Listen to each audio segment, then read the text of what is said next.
irrespective of who you are or who you're speaking to, it is so very important that one listens.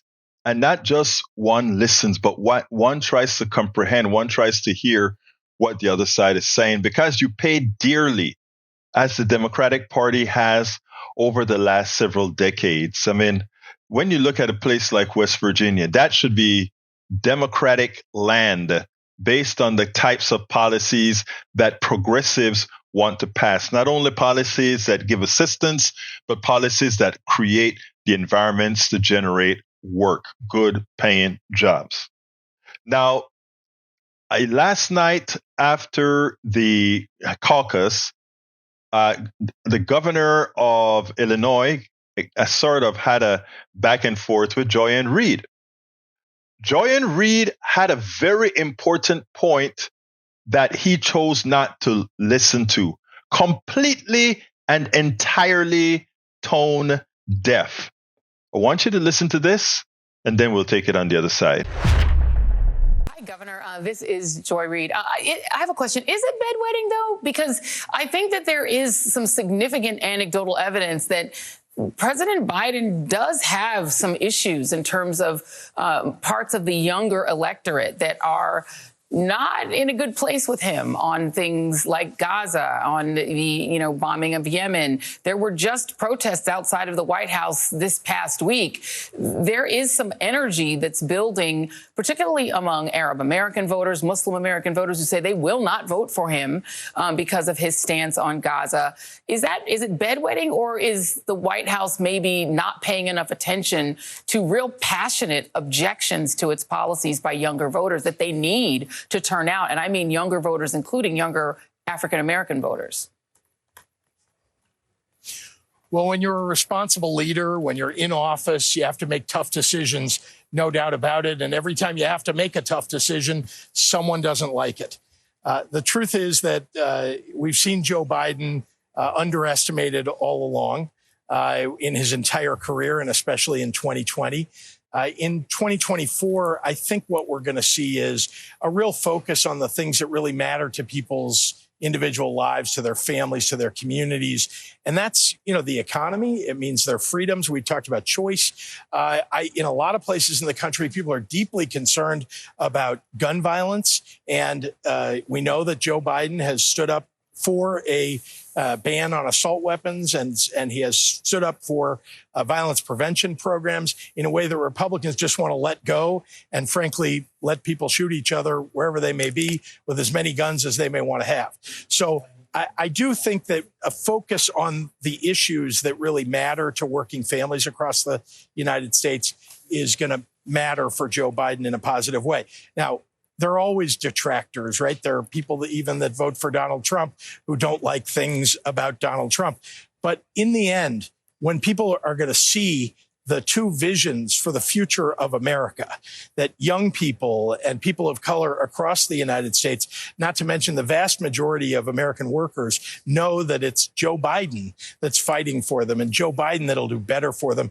Donald Trump will be a disaster for those groups. And you don't think that the White House needs to adjust, or that the Biden reelection campaign needs to adjust in any way its messaging on issues of war and peace? Because these are issues, we are on MLK Day, and we do know that one of the things that Dr. King did later in his life was to oppose the Vietnam War.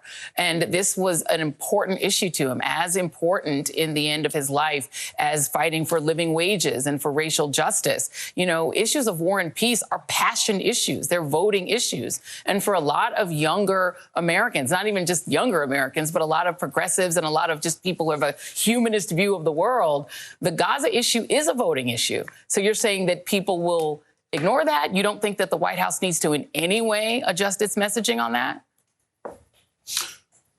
Well, look, here's what the White House has been doing. They're fighting, what has become a mortal enemy of the United States, and that's Vladimir Putin.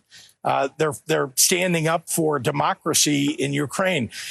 They're fighting against terrorism in the Middle East. Those are the things that I think the messages that the Biden administration needs to make sure they're getting out to people. But look, nobody likes war. We'd like to have all of this ratcheted down and go away. And I know the president wants that, right? But you have to have a careful foreign policy expert in the White House who understands how to manage all that in a very difficult environment. You think Donald Trump has shown that he can do that? Do you think Donald Trump would handle this better than Joe Biden? The answer clearly is no. There are several issues: student loans, the war in Gaza, as well as certain types of programs that we need to establish here in the United States that someone need to get the ears of Biden. Because I'm sorry, you may talk about the economy being great, you may talk about all these other issues, but that's not the only issues that concern people. Many of us, morally, when we see that we are supporting and sending bombs to a country that has pretty much killed over 25,000 people, of course it's concerning. Of course we feel a moral responsibility. But it's not only a moral responsibility, it's an existential responsibility. Why? Because as we continue to do what we're doing in Israel and other places, there's this great thing called blowback. Blowback. And once we are seen as complicit, which we now are, we have to expect the blowback. So when Joy asks him about how do you address the issue where a lot of young people are concerned about what we're doing or close alliance with Netanyahu, he blows it off. He blows it off. Simply saying, Biden is experienced and it's good to have somebody who knows foreign policy in the office. Well, I'm going to be honest with you. I don't think his actions with Israel displays all that much experience. I think it displays an old man who continues to do things in the old ways and expecting some different result. It's not going to happen. We need new ways of doing things, and he should listen. We should have somebody saying, yeah, you know what? Our president, the person that we're going to vote for in November, the only person that, if it's between Donald Trump and Biden, it's the only person that we should and can vote for if we want to have a sane government or a somewhat sane government. He should open his mind to say, you know, we've been doing this bombing and this killing for quite some time. Maybe there's another way to do it. Maybe as opposed to following all the old things I've done over the decades and decades and decades that I've been in service, maybe there's another way to do it. And when it comes to student loans, not expanding that conversation into, well, we were prohibited from doing it because of a runaway Supreme Court. And in the next election, we will work towards ensuring that we correct. Or you don't even have to say we're going to change course. Just let people know that you understand there's a problem and that your new administration will make changes to mitigate that problem. And that goes not only for Israel, that only goes for student loan, that goes for policy after policy. Healthcare. Start creating the propaganda, not propaganda, but the reality-based stuff that really private health insurance simply doesn't work and cannot work by design. Don't come trying to stuff ACO REACH down somebody's throat. Don't try to stuff Medicare Advantage so that the government looks like it's keeping its books balanced as the private sector rips the average American off. And you can say, well, that's because it's Medicare Advantage. That is because it's an ACO REACH program. We have to stop progressives. The difference between progressives and the right is that progressives think. Progressives don't group think in the aggregate. They think. That's why you have so many different factions, because they don't group think in that manner.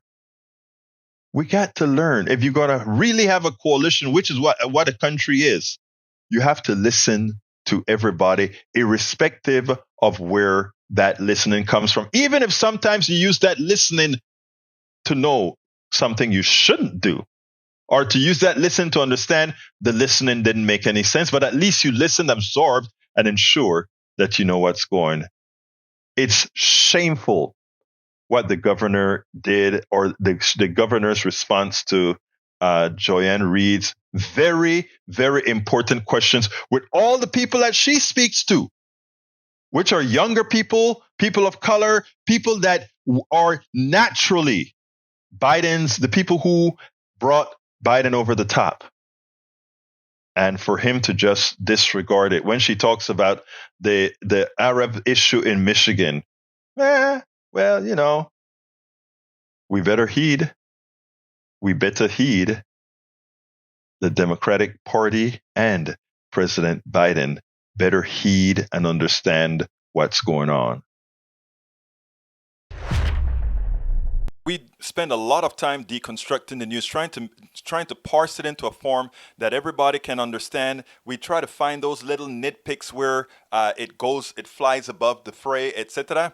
If you really like these videos that we do, I want to ask a big favor. Please go ahead. Number 1, subscribe to our channel, and number 2, please join if you can. Thank you so kindly for watching. Keep watching. Please remember to share. We must populate the entire internet with our progressive message, a message that we know is what most Americans say that they want. So help us, please join.